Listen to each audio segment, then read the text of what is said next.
जय हिंद साथियों। कैसे हैं आप सभी। स्टडी विद शैलेंद्र में आपका स्वागत है। और हम मध्य प्रदेश के मकबरे डिस्कस कर रहे हैं। राइट। सबसे पहला जो हमारा मकबरा रहने वाला है वो है तानसेन की समाधि, जो कि आपको ग्वालियर के अंदर देखने के लिए मिल जाएगी। ठीक है।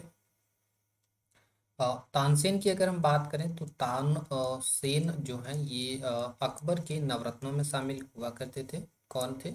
अकबर के नवरत्न। राइट। और ये अकबर के दरबार में भी रहा करते थे। और अकबर का जो मकबरा है वो आपको ग्वालियर वाले इलाके में देखने के लिए मिल जाएगा। ठीक। चलिए, इसके अलावा नेक्स्ट हम बात करें तो अगला है हमारा मोहम्मद गौस का मकबरा, जो कि ये भी आपको ग्वालियर वाले क्षेत्र में देखने के लिए मिलेगा। मोहम्मद गौस 15वीं शताब्दी में एक सूफी संत हुआ करते थे। ठीक। और ये जो है वो मोहम्मद गौस जो है वो अब एक अफ़गानी राजकुमार थे, बाद में सूफी संत बन गए। और ये जो है वो मोहम्मद गौस जो है वो तानसेन के गुरु भी हुआ करते थे। ठीक। आगे हम बात करें तो हम आगे बात करते हैं होशंग शाह के मकबरे की। तो होशंग शाह का मकबरा जो है वो मांडू धार के अंदर है। ठीक। इसके अलावा आप होशंग शाह के किले की बात करें तो होशंग शाह का किला जो है वो होशंगाबाद के अंदर है। ठीक। इसमें अक्सर कंफ्यूजन रहता है, तो यहाँ पर दोनों चीज़ें लिख देते हैं। तो एक क्या है? होशंग शाह। Just 1 minute.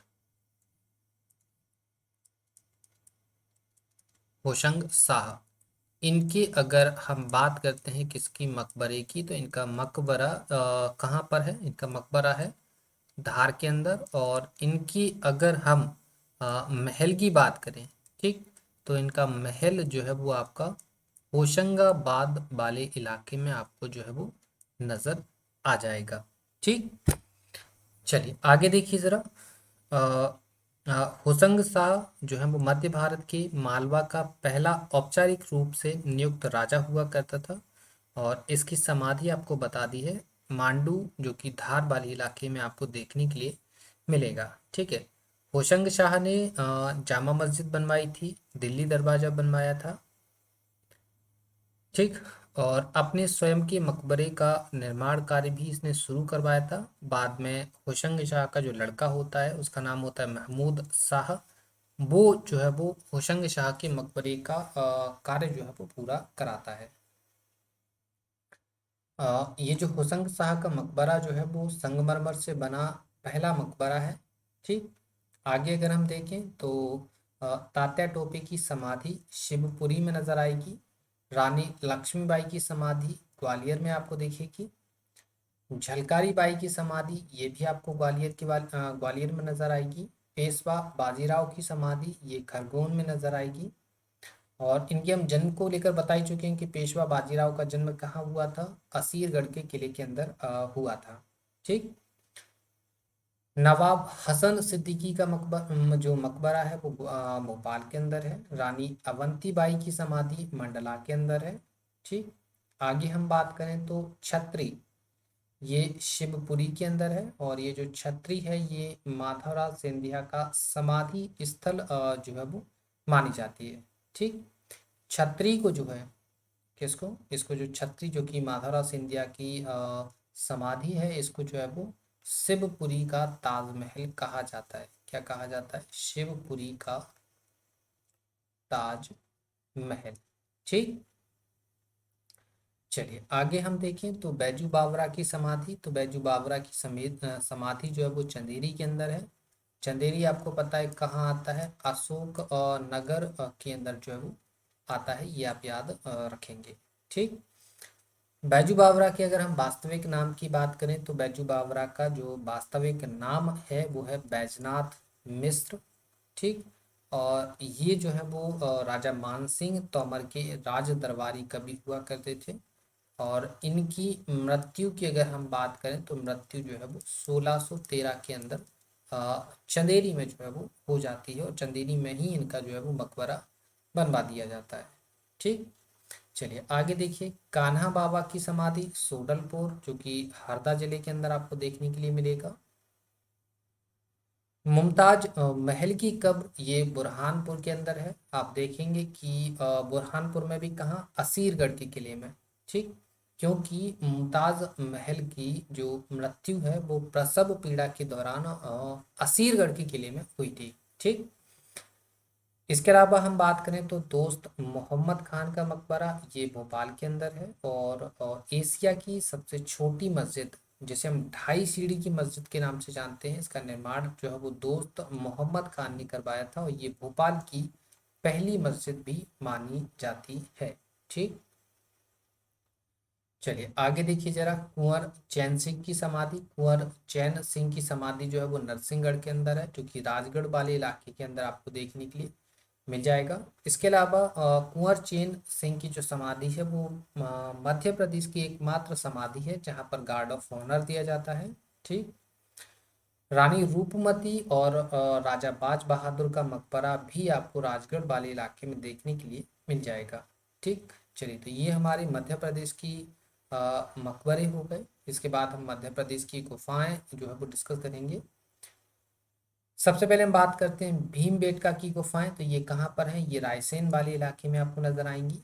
और इनकी खोज जो है वो 1957 से 58 के बीच में विष्णु श्रीधर बाकनकर, यहाँ लिख देते हैं विष्णु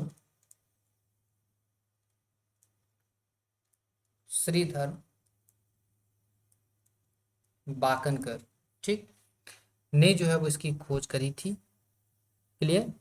इसके अलावा अ, आप देखेंगे तो जो भीमबेटका की जो गुफाएं हैं, इनको अगस्त 1990 में राष्ट्रीय महत्व का स्थल जो है वो घोषित कर दिया गया। ठीक है, इसको पॉइंट को यहाँ लिख सकते हैं आप, 1990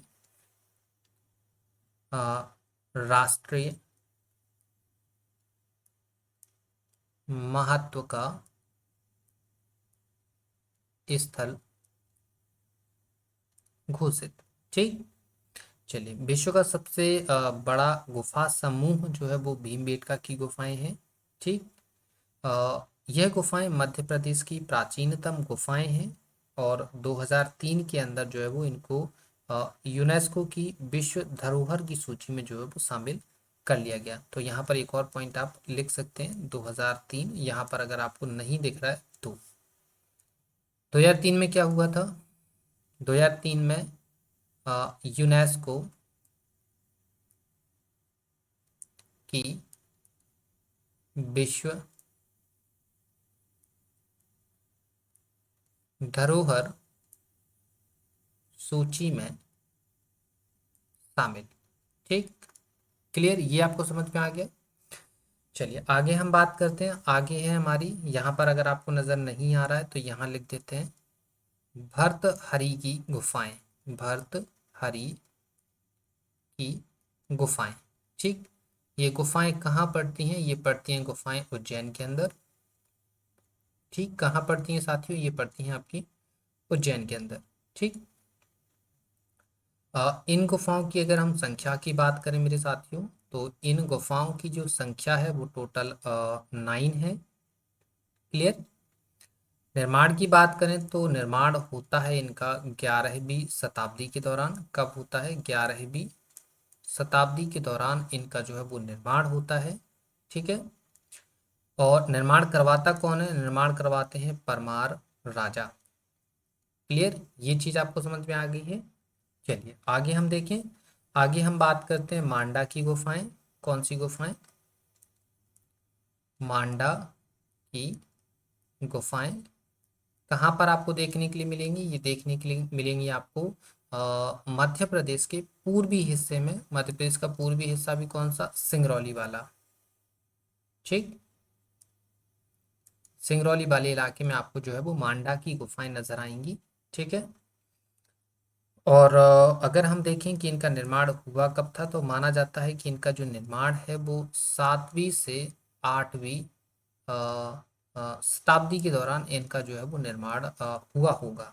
ठीक है, और ये जो मांडा है ना साथियों, वैसे सिंगरौली जिले के अंदर आपको जो है वो मांडा एक तहसील नजर आएगी। ये क्या नजर आएगी? एक तहसील जो है वो नजर आएगी, जहां पर आपको ये गुफाएं नजर आएंगी।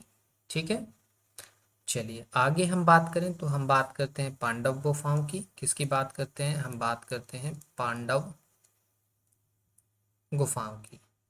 ठीक, पांडव गुफाओं की अगर हम बात करें तो ये कहाँ मिलेंगी? ये मिलेंगी आपको पचमढ़ी वाले इलाके में। और पचमढ़ी अगर डिस्ट्रिक्ट की हम बात करें तो फिर कौन सा डिस्ट्रिक्ट हो जाएगा? होशंगाबाद डिस्ट्रिक्ट। ठीक, इसके अलावा पचमढ़ी के अंदर और कौन कौन सी गुफाएं आपको नजर आएंगी? तो पचमढ़ी के अंदर एक गुफा आपको नजर आएगी, कौन सी? जटाशंकर की गुफा। जटाशंकर की गुफा। ठीक, और कौन सी नजर आएगी? और नजर आएगी आपको भरत नीर की गुफा। कौन सी? भरत नीर की गुफा।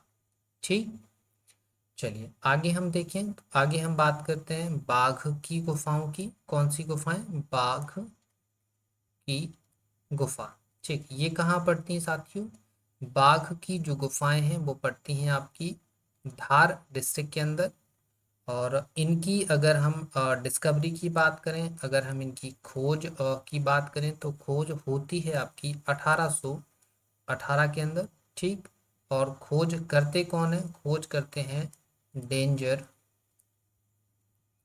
फील्ड।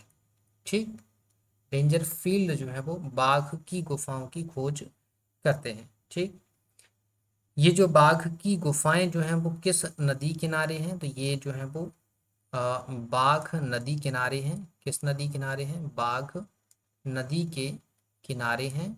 ठीक, अ, इनका जो निर्माण है वो गुप्त काल के दौरान होता है। तो गुप्त काल के दौरान निर्माण। ठीक, इसके अलावा यहाँ पर क्या मिलता है आपको? यहाँ पर मिलती है मोराल पेंटिंग। ये प्रश्न अक्सर एग्जाम में पूछा गया है कि मोराल पेंटिंग आपको कहाँ पर देखने के लिए मिलती है? तो ये आपको बाघ की गुफाओं के अंदर देखने के लिए मिलती है। ठीक, इसके अलावा यहाँ पर अगर हम गुफाओं की संख्या बात करें, किसकी बात करें? गुफाओं की संख्या की बात करें तो गुफाओं की जो संख्या है साथियों वो कितनी है? गुफाओं की संख्या है टोटल 9। ठीक, इन 9 में से भी अगर हम थोड़ा सा और अंदर जाएं तो गुफा नंबर 1, सॉरी गुफा नंबर 2 और गुफा नंबर 5, यहाँ पर ये जो है वो बौद्ध धर्म को समर्पित। ठीक, ये चीज आप याद रखेंगे। क्लियर? चलिए, तो बाघ की गुफाएं हमने डिस्कस कर ली। हम आगे आ जाते हैं, हम बात करते हैं आदमगढ़ की गुफाएं। तो आदमगढ़ की गुफाएं जो है वो कहाँ पर है? होशंगाबाद वाले इलाके में है। और इसकी खोज किसने करी थी? तो इसकी खोज जो है वो करी थी, खोज अगर हम बात करें तो खोज करी थी RV जोशी साहब। और इनके साथ एक और सहयोगी थे, उनका नाम था MD खरे। ठीक, इन दोनों ने मिलकर जो है वो आप देखेंगे तो 1960 से 61 के मध्य जो है वो आदमगढ़ की गुफाओं की खोज करी थी। और कहाँ पर है ये? ये है होशंगाबाद वाले इलाके में। ठीक, आगे आपको समझ में? आगे देखिए, आगे है हमारा सतकोटडी गुफा, जो कि मांडू में आपको देखने के लिए मिलेगी, जो कि धार के अंदर आता है। धार डिस्ट्रिक्ट के अंदर आपको नजर आएगा। आगे हम बात करें तो उदयगिरी की गुफाएं, जो कि विदिशा वाले इलाके में नजर आएंगी। ठीक है, क्लियर? उदयगिरी की गुफाएं जो हैं वो यहाँ पर ये जो आपको दिखेंगी, तो यहाँ पर सबसे ज़्यादा इम्पोर्टेंट जो राजा का नाम देखिएगा वो है चंद्रगुप्त द्वितीय, जिसको हम विक्रमादित्य के नाम से भी जानते हैं। तो इसके बारे में एक पॉइंट आपको यहाँ याद रखना है, जो ये लिखा है कि चंद्रगुप्त द्वितीय के उदयगिरी गुहा लेख में सुप्रसिद्ध पहाड़ी का वर्णन है। ठीक, यहाँ पर आप देखेंगे तो टोटल नंबर ऑफ केव्स या गुफाओं की संख्या जो है वो 20 है। क्लियर? यहाँ पर मूर्तिकला की दृष्टि से पांचवी गुफा काफी ज्यादा इम्पोर्टेंट हो जाती है, क्योंकि यहाँ पर आपको बराह अवतार दिखेगा। ठीक, पांचवी गुफा ये इम्पोर्टेंट है, इससे प्रश्न आपका बन सकता है और बनता भी है। पांचवी गुफा, इसके अंदर आपको क्या दिखेगा, बराह अवतार जो है वो दिखेगा। ठीक, चलिए आगे हम बात करें तो लोहानी की गुफाएं मांडू के अंदर हैं। काजल रानी की गुफाएं ओमकारेश्वर के अंदर हैं। छोटा महादेव की गुफाएं छिंदवाड़ा के अंदर हैं। बेलौआ की गुफाएं ग्वालियर के अंदर हैं। बांधवगढ़ की गुफाएं बांधवगढ़ उमरिया डिस्ट्रिक्ट के अंदर हैं। शंकराचार्य की गुफाएं ओमकारेश्वर के अंदर हैं। इसके अलावा यहाँ पर एक और चीज लिख लीजिए, वैसे यहाँ पर नहीं लिख सकते हैं क्योंकि यहाँ गुफाएं डिस्कस कर रहे हैं, वो गुफा नहीं है। एकात्म धाम, एकात्म धाम ये भी कहाँ पड़ता है, ये भी आपका पड़ता है ओमकारेश्वर के अंदर। ठीक है, ये प्रश्न एमपी पुलिस और एमपी पटवारी के अंदर काफी ज्यादा पूछा जा चुका है। एमपी पुलिस और एमपी पटवारी। ठीक, और ओमकारेश्वर आपको पता है किस डिस्ट्रिक्ट के अंदर आता है, खंडवा के अंदर। तो आपको डिस्ट्रिक्ट भी जो है वो याद करने होते हैं ऐसे केस में। ठीक, चलिए क्लियर। इसके अलावा खंडवा के अंदर आपको एक और चीज नजर आएगी। खंडवा के अंदर आपको जो है वो महादेव की जो ज्योतिर्लिंग है ओमकारेश्वर, ओमकारेश्वर का जो मंदिर है वो आपको खंडवा के अंदर नजर आएगा। ठीक, चलिए सो आगे चले हम मध्य प्रदेश के पर्यटन डिस्कस करते हैं। ठीक है, क्लियर। चलिए तो मध्य प्रदेश के पर्यटन में सबसे पहले हम बात करते हैं मांडू, जो कि कहाँ आता है, जो कि धार के अंदर आता है। मांडू को हम सादियाबाद भी बोलते हैं। सादियाबाद का अगर हम मतलब देखें तो सादियाबाद का मतलब होता है खुशियों का नगर। ठीक, मांडू जो है वो नर्मदा नदी के किनारे है, ये आप याद रखेंगे, ऐसे प्रश्न अक्सर एग्जाम्स के अंदर बनते रहते हैं। ठीक, चलिए मांडू या जिसे हम मांडवगढ़ के नाम से भी जानते हैं, ये हम आपको बता चुके हैं, धार जिले में आपको देखने के लिए मिलेंगे। और आगे नेक्स्ट पॉइंट आप याद रखें, 11वीं शताब्दी में मांडू तारागंगा या तरंगा राज्य का उपभाग हुआ करता था। ठीक, यहाँ परमार राजाओं के काल में सर्वाधिक प्रसिद्धि प्राप्त हुई और फिर 13वीं शताब्दी में ये जो मांडू वाला इलाका है, ये जो धार वाला इलाका है, ये मुस्लिम शासकों के अधीन चला गया और वहां से माना जाता है कि मांडू का स्वर्ण काल प्रारंभ हो जाता है। ठीक, आगे देखिए जरा, आगे हम बात करें साथियों तो ये जो आपका मांडू है ये मूलतः मालवा के परमार राजाओं की राजधानी रहा है। विशेषकर राजा भोज का नाम जो है वो मालवा और मांडू के साथ जुड़ा रहता है। ठीक, क्योंकि राजा भोज जो है वो परमार राजा हुआ करते थे। ठीक, चलिए आगे देखिए, 13वीं शताब्दी में मुस्लिम शासकों ने इसका नाम बदला, मांडू का नाम बदलकर सादियाबाद रखा। सादियाबाद का मतलब जो है वो होता है खुशियों का नगर। ठीक, पहले मांडू था, मांडू ये मांडू जो नाम था वो परमार राजाओं के टाइम पे था। इसके बाद हुआ क्या, सादियाबाद नाम। ठीक, सादियाबाद जो नाम है ये किसने दिया, ये दिया मुस्लिमों ने। ठीक, और इसका मतलब क्या होता है, खुशियों का नगर। ठीक, चलिए मांडू के किले में टोटल आपको 12 दरवाजे नजर आएंगे। इसका मुख्य दरवाजा जो है या मुख्य रास्ता जो है वो दिल्ली दरवाजा कहलाता है। ठीक, चलिए आगे देखिए जरा, इसके कुछ अन्य दरवाजे हैं इसमें आपको देखने के लिए मिलेंगे, जैसे रामगोपाल दरवाजा हो गया, एक आलमगीर दरवाजा हो गया,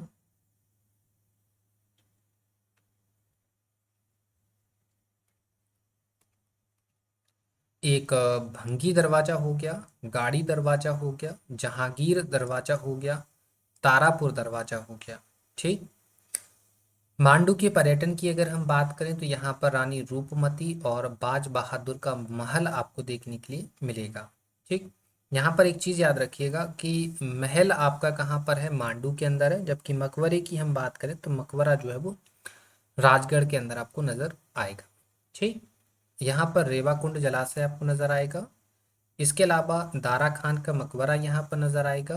क्लियर। चलिए, इसके अलावा यहाँ पर मंडवागढ़ तीर्थ आपको नजर आएगा। मंडवागढ़ तीर्थ के अंदर जो है वो भगवान पार्श्वनाथ की जो है मूर्ति यहाँ पर नजर आएगी। क्लियर। इसके अलावा मंडवागढ़ तीर्थ के अंदर लगभग 300 जैन मंदिर हैं। यहाँ पर एक चीज याद रखेंगे, मंडवागढ़ तीर्थ, ये प्रश्न पूछा जाता है कहाँ पड़ता है। मंडवागढ़ तीर्थ जो है वो आपको कहाँ दिखेगा, मांडू धार वाले इलाके में आपको नजर आएगा। समर्पित है, किसको समर्पित है ये समर्पित है जैनों को। ठीक, यहाँ पर इनके 300 से अधिक जैन मंदिर हैं। क्या है, 300 से अधिक जैन मंदिर हैं।